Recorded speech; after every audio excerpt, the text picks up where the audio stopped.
Hello, everyone. My name is Stephanie Yoakum, and I am your PEA president.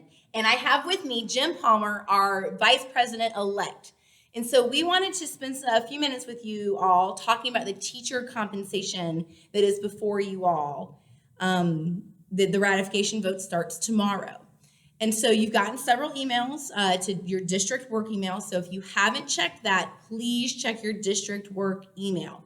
There's an email sent to you on Thursday of last week with all the voting information about tomorrow and where to find all the tentative agreements.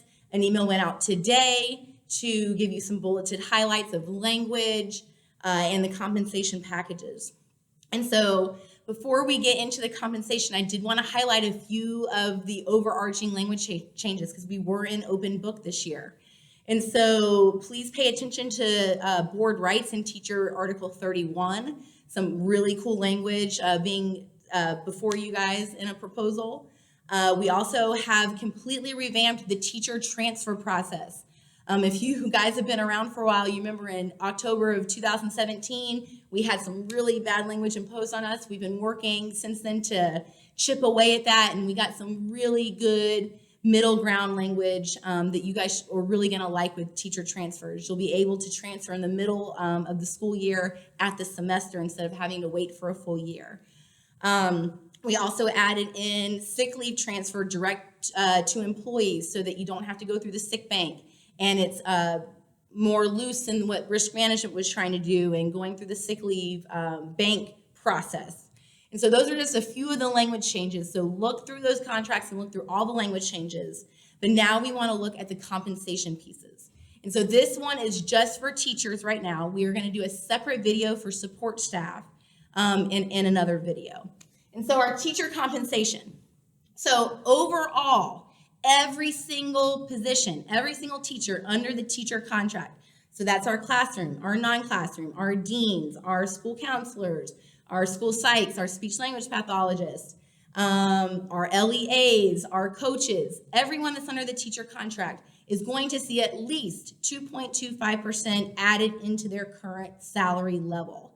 If you are not sure what your current salary level is, go to staff portal, go to payroll, go to salaries, and then it's going to be an alpha pay level, and you'll be able to see what your current pay level is to line up with what you're seeing in the proposed teacher contract under Appendix B.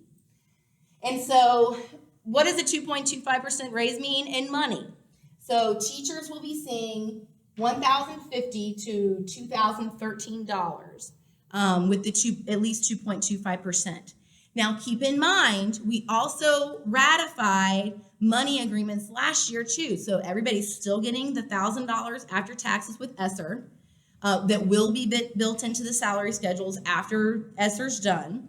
The advanced degrees are also going up July 1, which was already ratified. And so we have all those really awesome supplements that are coming your way in the end of June checks that are also going to be continuing. So our $500 Title I, our $500 highly effective grandfathered, our $500 if you're teaching in a critical shortage area. And so remember, all those other things will still be coming at you. Another piece, state law requires, as of the 1920 school year, that districts have to get their base salary up to $47,500. Well, it has taken us 3 bargains to do that with the iterations of the teacher salary increase allocation, but we are finally able to get there. And so the new base salary on the pay for performance schedule will be $47,500. Now, it's very important that we got there this year because in the 21 legislative session, more restrictions passed that govern how we pay teachers, in addition to the teacher salary increase allocation.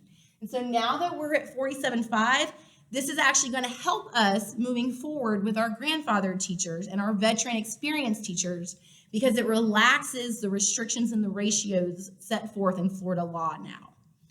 And so our grandfathered schedules are going to be mirroring their corresponding pay for performance schedules. The reasoning behind this and the rationale is that now that they're mirrored, moving forward, we can actually move our grandfather teachers up on their schedule, Whereas before, because of the way the ratios worked out, we could never move you. We had to just keep adding money into your pay levels. And so that's actually going to help us moving forward.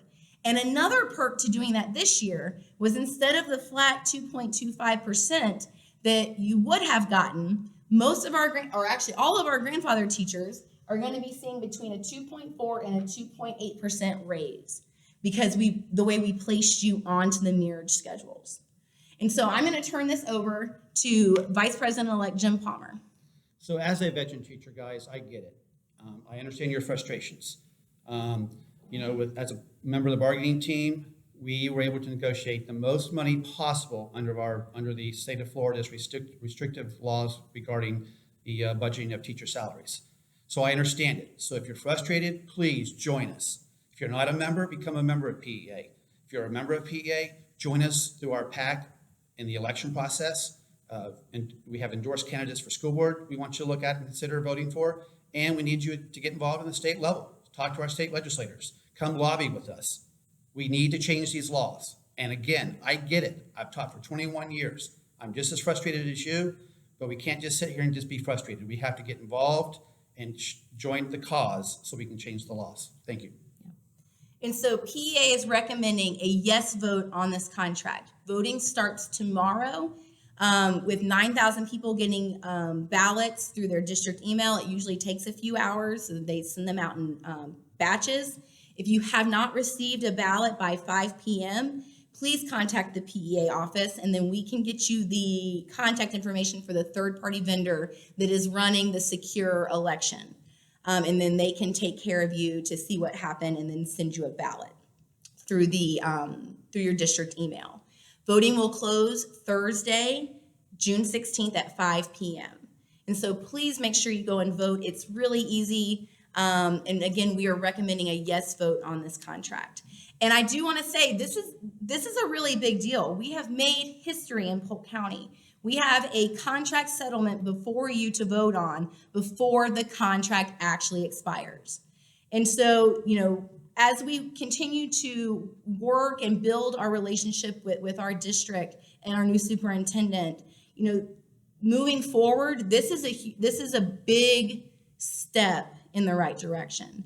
And we have the commitment from our new superintendent to continue to work with your union and your negotiating team to get you the most money and the best working conditions and language possible to make you successful in how we teach our kids and how we educate our students.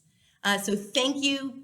And we look forward to answering your questions. And please, again, we are recommending a yes vote on this contract. Thank you. Please vote.